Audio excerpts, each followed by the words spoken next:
it's Tpok. I am back in Katawa Shoujo.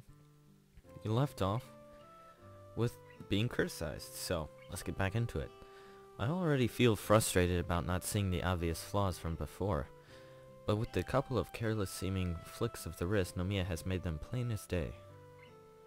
Straightening up, he throws a sideways glance at the seat where Rin usually sits. Such a nostalgic feeling, almost like a bird from the flying from the nest. I'll miss Tezuka when she graduates.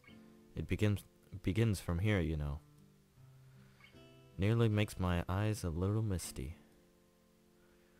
Do you really think she has a chance to make her big break with the exhibition? Nomiya turns to look up from my sketch, adjusting his glasses. He rubs his chin, looking contemplative. Why not? It's not like she's going to be an overnight smash hit or anything, but getting the word out is very important. Connections are pure gold. Maybe the most important thing to gain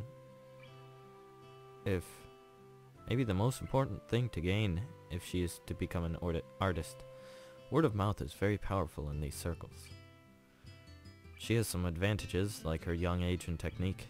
You know that, the feat. People will be naturally curious about the extraordinary things like that. His words have an unpleasant ring to them. Isn't that just exploiting her disability to make her more popular? It sounds fishy. Now, it's not like that at all. Think of it from another perspective, like an artist. Would you rather have Tezuka hide herself completely from public view as if her condition were something shameful? Some people will call it exploitation if we promote that aspect, or discrimination if we hide it. All considered, we're just being honest about it. There's nothing wrong with that, right, my boy? I guess so. Brilliant! It's true that disability always has all sorts of implications in society, often nasty ones, but brushing things under the carpet won't help at all. I'm sure Sai will handle her side of the issue with delicacy. I've known her since art school and she's most reliable. Why is she going so far for Rin's sake? Because it's you who asked? Oh, she has her own reasons too. Trust this old man. She's more kind-hearted than she looks. But don't let her know I said that. He gives a big wink, sticks out his tongue, and covers his mouth with his hand, as if to push the remark back in. I remember the curious way Miss Sayonji looked at Rin almost the entire time during our visit to the gallery. It was like that woman was trying to imprint everything about her into her memory. Or maybe it was Rin that reminded her of something else. Mostly Sai simply adores young people with a passion for art. Her gallery specializes in this very thing, bringing up and coming talent to the public. It's a perfect fit for someone like Tezuka. I don't even really know if she wants to become a career artist though.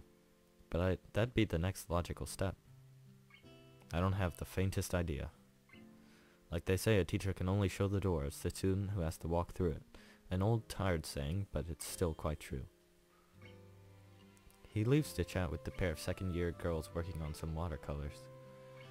Even though he's said that cliched thing, it makes me feel like Nomiya is trying to prod Rin through a certain door in particular, but I can't blame him for that. I literally shoved Rin towards the door with my speeches about wasting opportunities and whatnot. Nomiya feels like it's time for him to let Rin test her own wings. He has absolute confidence in this endeavor. I wonder why I can't shed the anxious feeling I have inside me. It shouldn't have anything to do with me. Maybe I'm just bothered by exactly that. I don't really have any part in this. I would like to be a part of Rin's life, and her a part of mine. Like friends should be. That's what she called us. I wonder what she really meant. I feel like I'm so far apart from her, even when I'm not. It's the same as with Rin and Emmy. I can't understand her. What am I for her? Oh jeez. I'm gonna save, first of all. Maybe. Yeah, there it goes.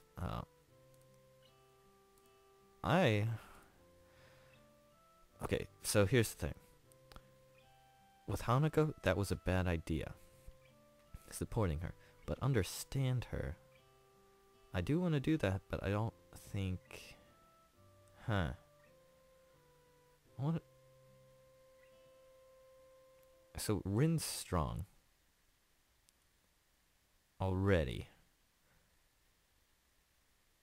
I guess. She just needs help. So I'll give her support. Understand her. I think you already do. You just don't know it. Hisao. So, I want to support her. I want to be there for her if she needs any support from a friend. It's the least I can do. How could I call someone my friend if I can't be there for her if she needs me? Nomiya's boisterous laugh fills the quiet afternoon just as the club meeting ends. He pats one of the girls on the back encouragingly. I think about all the things that have led me to this point. All the things I've shared with Rin during the few weeks I've been at Yamaku so far. I understand so very little in the end, but I'm sure of one thing. If I want to keep going with what I have with Rin, I have to throw myself into whatever will come out of this exhibition project, along with her. I turn my gaze back to the black mess of a sketch and the near-invisible guiding lines the teacher drew over it. No pattern emerges, nothing that could take me further than I am. I put the graphite down on the table and think hard and honestly about what I really want. You want to support her. Do it.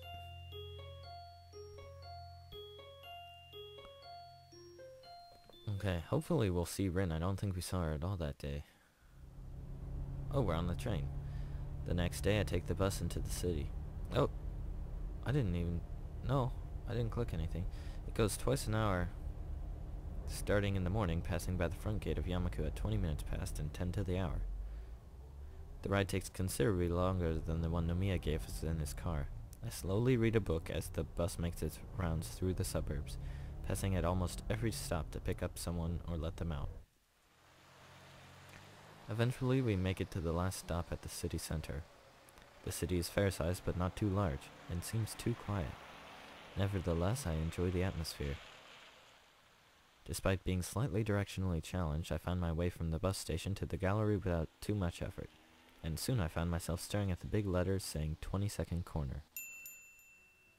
Inside, the gallery owner is intently studying a large painting hanging on the wall, a portrait of an old man. Good afternoon.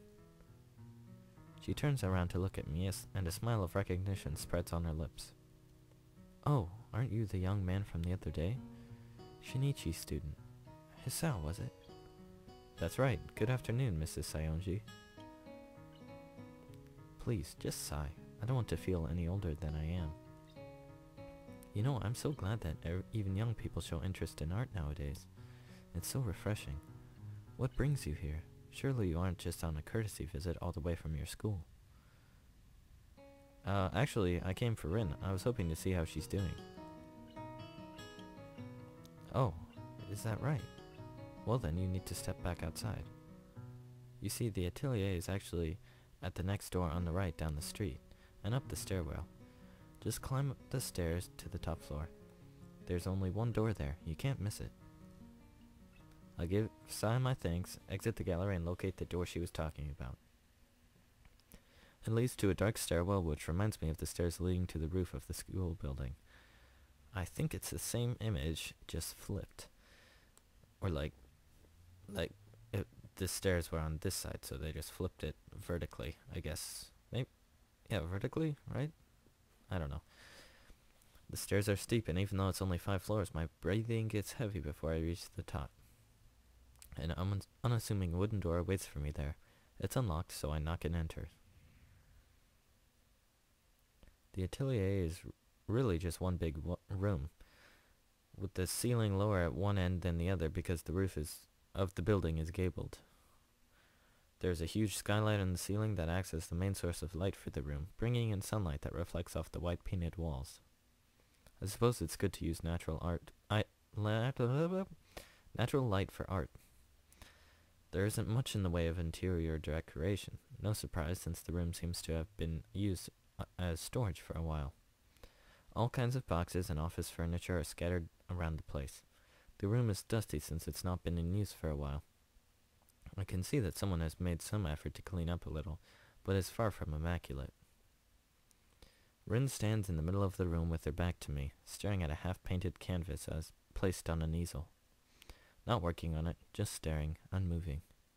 She wears what must be second or third hand denim overalls with the standard uniform shirt, much like the one I'm wearing. They look pretty worn and are covered in paint splatters. From the way they seem to be loose or tight in places, I'm guessing they weren't originally Rin's. Hi. Hello. Rin doesn't judge my showing up as worthy of turning around, saying maybe something more than just a mechanical reply to my greeting, smiling, anything. She keeps on doing whatever it is she's doing, probably some weird creative thing inside her head. Perhaps I should have expected as much. Still, I make another attempt at a conversation. This is a pretty cool place. Big, too. It is. Sai said I could use it as much as I like. I even have my own key. So how's the work going? She doesn't answer for a while. I begin to wonder if she's already forgotten the question. As a cloud drifts over the building, shadowing the light pouring in from the skylight, the change in Rin's surroundings seemed to wake her up. I don't know. It's like a huge ball. I really don't know which side is the right one. It's really huge. It's the hugest thing ever, like a mountain growing inside of me, like I swallowed a mountain whole. It's going to be hard, I think. Really very hard. I try to listen for undercurrents of stress or uncertainty in her voice, but I don't pick up anything like that. Why are you here? Her tone is not as unkind as the directness of the question would make it seem.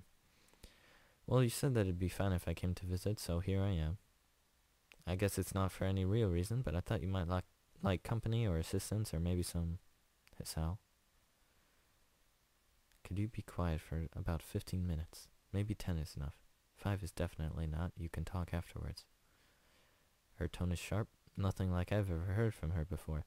There's no command, no annoyance, no anger, but her voice pierces me all the same. All right.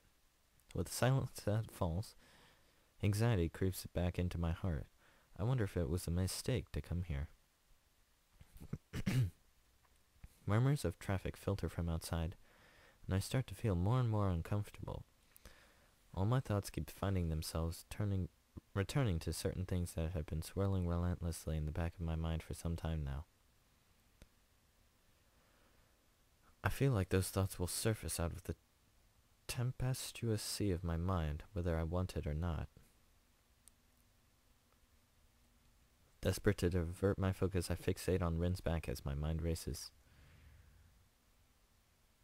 I don't think I've ever studied anyone's back so intently before. Her neck, hidden by copper-colored hair, which is again in complete disarray.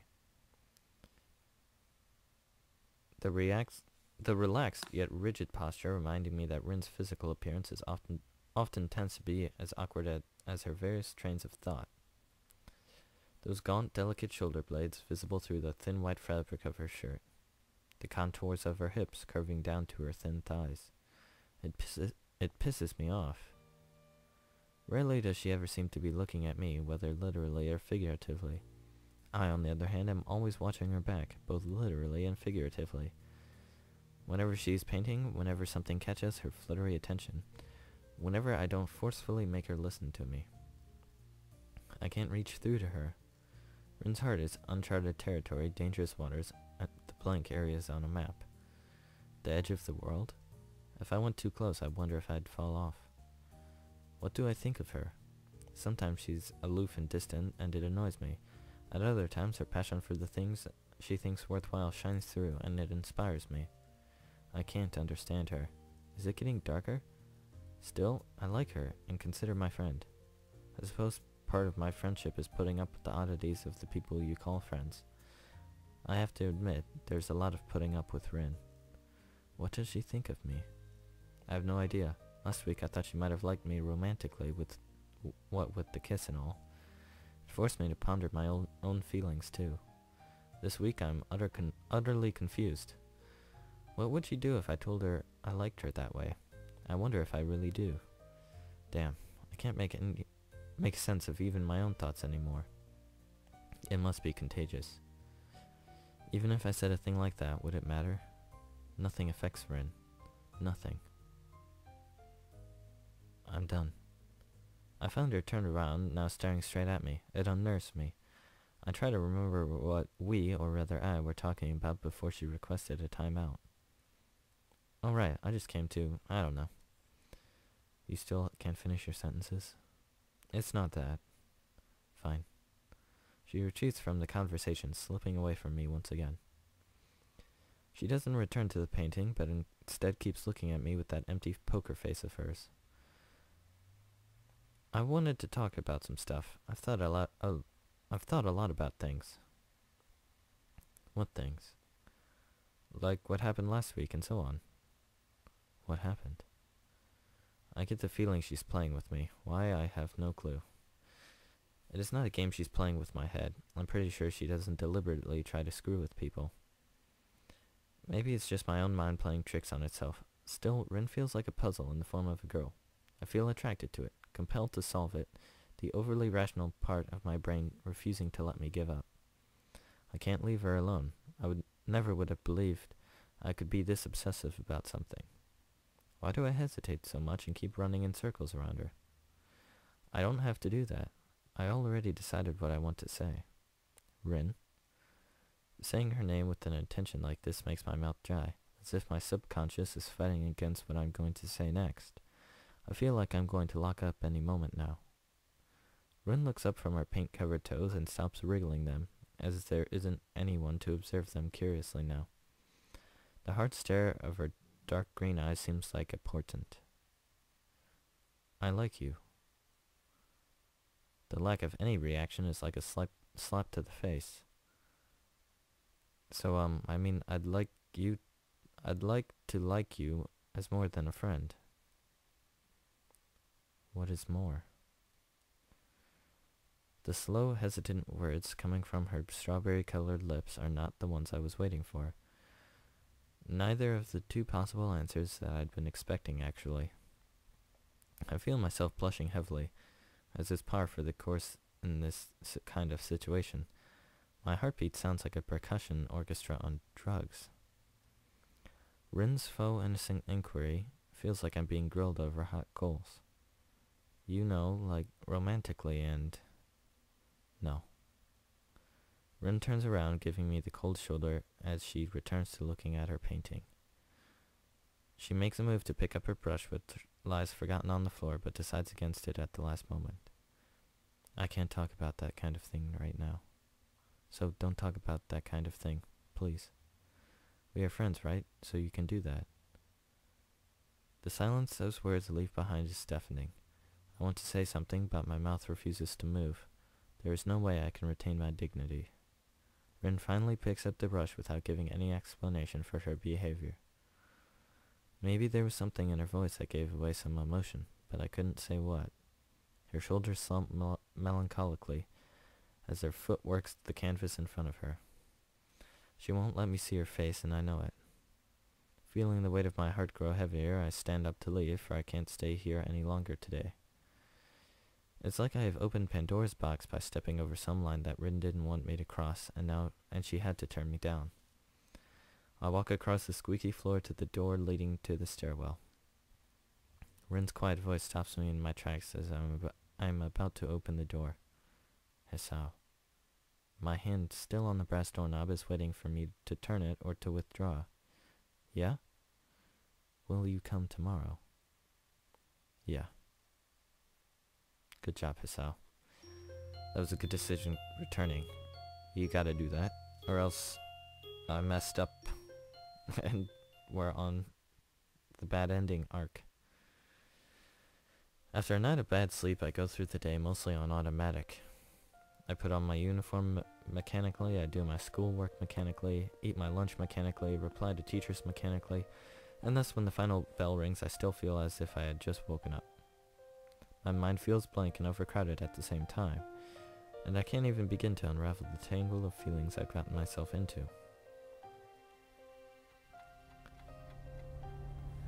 I spend the bus trip downtown staring out the window, thinking about these things. As a result, by the time I climb the stairs to the atelier 4 floors above Side's gallery, I'm feeling completely exhausted. Expecting awkwardness, I quietly knock on the door before entering. I spot Rin at the center of the small clear area in the room working on a painting. She doesn't acknowledge my arrival in any way. Hi, I came as promised. Rin snaps her head into my direction immediately. Was she waiting for me to say something? and locks that cold green gaze of hers on me. Although I'm sure my own face can't hide my feelings, Rin's expression is expectant and neutral as always. The clouded, slightly absent-minded darkness in her eyes is like a wall standing between me and her. It's the first awkward silence between us that is truly awkward. Yesterday, both of us said something we couldn't take back, and there's no way it can be undone. I want to say something, but Rin forbade me from doing so. I can't even begin to guess what she's thinking, but I'm feeling the pressure of her lightless eyes on me, compelling me to break the silence without saying the thing I most wanted to say. To my horror, I find that I can't find any way to start a conversation. It's as if I completely lost the ability to speak with her. Just keep working if you're in the middle of something. I'll just sit down here. Rin nods wordlessly at me and picks up the brush from the floor with the toes of her right foot. I sink into a worn-out sofa, picking up a book from my bag and opening it to where I stopped last night.